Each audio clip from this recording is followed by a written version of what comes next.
Hi, welcome to day two of the second week of your personal brand challenge. So, before we get into it, yesterday I sent through a sorry, now I'm saying personal brand challenge again, but I sent through an Instagram bio guide.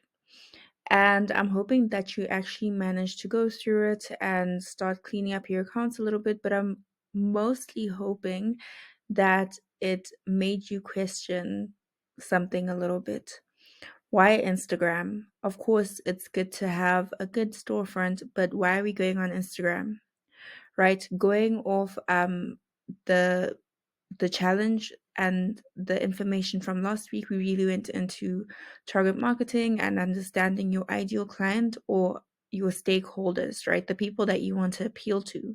So if you're on this personal brand challenge because you want to start building a freelancer brand and you want to get people to start knowing what it is you're working on, then you're thinking potential clients, people that you can collaborate with, businesses that you might want to work with, anything of that sort. If you are doing this because maybe you want to, have a career change or step into new opportunities and new roles in your current job, then your stakeholders would be people in your organization. If you're looking to have an internal shift, it might be people at other organizations, whatever it is, the person that you want to get to know about you, right? That's your stakeholder. But coming off that information, we know that our stakeholder has certain characteristics and we want to meet them where they are, right? Which means that Instagram might not actually be your platform of choice. So I know it feels like we're going backwards a little bit, but all of this is really a thinking exercise. What branding is that it's really a process that makes you think about what it is you want to be known for, who you want to serve, and yeah, essentially how you can actually start creating elements that speak to that person. So it really is an intuitive process and it really is something that you actually need to sit down with yourself and think about. So again, why Instagram, and is Instagram really the platform for you? So we're going to use this handbook, which is actually a paid workbook that I have on offer. So I will not be sending this through to you. As we had discussed earlier, or as I had said earlier, there are certain services that will be heavily discounted for you during this personal brand challenge. And this digital product is one of them. Okay, so to do with the platforms that you need to be on, right? Given that this personal brand challenge is actually making use of the online space, you want to start thinking about the online space as a whole. So not just social media, right? When you're thinking about social media, you want to think about it as just a piece of the puzzle. It is just one element of the digital space that you can actually make use of.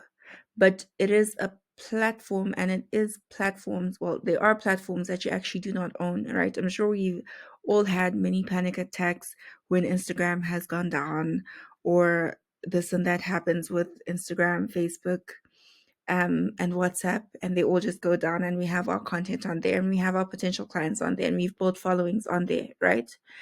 That I hope has in the past had you thinking about the need for you to actually start moving people onto different platforms, right? So you want to think about the current platforms that you're on, but also think about platforms that you need to be on and platforms that you might actually be spending a lot of time on, but it might not be serving your brand. Again, going back to our stakeholder, our ideal client, and where they can be found, right? So, just to backtrack, this workbook is essentially part of the Find Your People guide, and that is more in depth on the ideal client workbook that I'd have sent. So, it fully takes you through just the questions that you need to think about surrounding the person that you want to serve, where you can find them online, the jargon that you need to start thinking about, images, all of that, right? So coming back to the platforms on here, we do not own our social media platforms, right? Which means that we need to start thinking about creating a presence on platforms that we actually do own. So your rented land are your social media platforms: Facebook, Instagram, Snapchat, Twitter, Pinterest. All of these are your rented land, right? Then you have owned land. Owned land is essentially platforms that you can actually control. So, for example, if you have a website, you decide whether the website is running. You decide whether you switched from a WordPress.com a website to having your own .com or having your own .co, .zw, .co, .za, whatever it is, right? But that's something that you control. You decide on the content that is going on. You decide on the structure of it. That's all up to you, right? And in addition to that, in terms of referencing as well, your SEO, you come up. So if you're putting your name on that, then you're automatically allowing yourself to actually rank higher on SEO. Versus if you're on Instagram, for example, if someone were to search for brand or brand strategy, a lot of us will come up because it's showing everyone that's on there that has that as a key term, right? Versus when someone lands on your website, they're on your website, they're essentially going through the platform as you have laid it out in accordance with the information that you want them to consume and the order, all of that, right? The same as a blog. So we do have a lot of micro blogging sites that are coming up. I mean, not even micro blogging sites, but even blogging sites. So you have LinkedIn newsletter. That's a site that's really good. We'll get into that. And then we have platforms like Medium that allow you to post on there. But again, it comes back to the same thing. You don't know whether they're going to show your work to people. You will still have to drive traffic, but it isn't as organic, right? Um, the amount of people that's your posts or your blogs will actually now start to depend on your consistency, how many people are viewing your posts, during the time or during a certain period after you posted it. Then they will then actually decide to drive traffic to your content, right? But that's not always something that will happen organically. I'm sure like we've all tried to go onto these different sites and then seen that it actually isn't as easy as we thought it would be to get their traffic onto our pages or our accounts, right?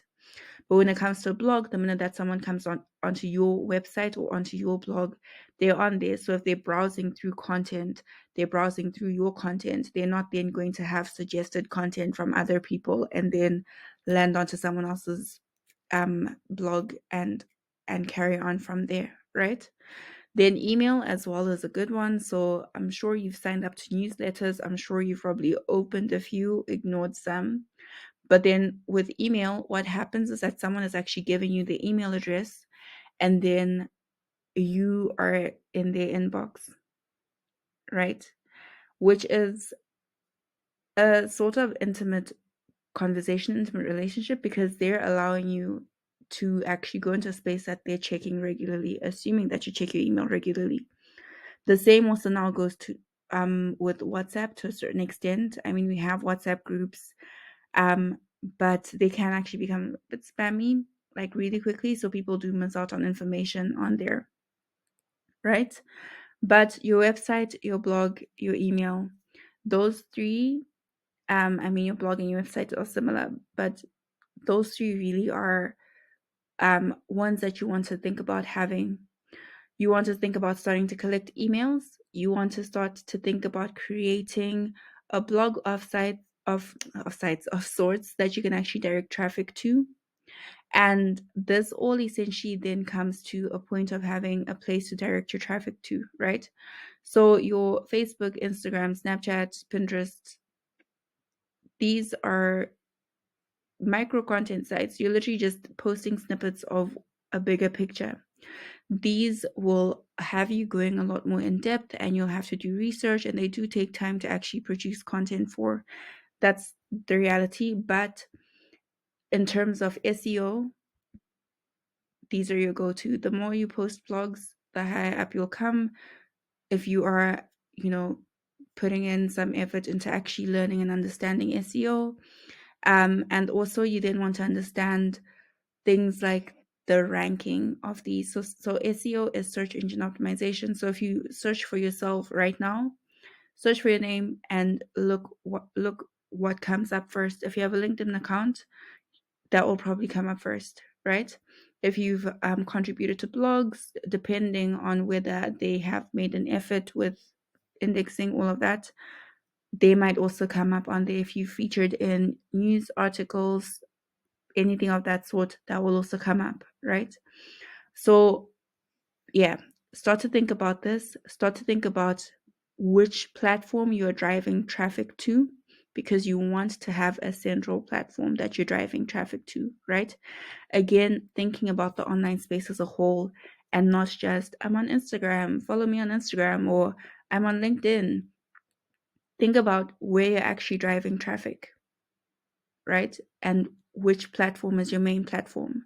So this can also change from time to time. Again, dependent on your goals, it can change from time to time. And your content strategy should also be changing from time to time, right? So if your focus is LinkedIn, then you'd be posting more on there and looking at it to say, okay, maybe you're posting 2 to 3 times a week, and then maybe posting on Instagram once a week, or yeah, once a week, just as account maintenance if you're already on there, right?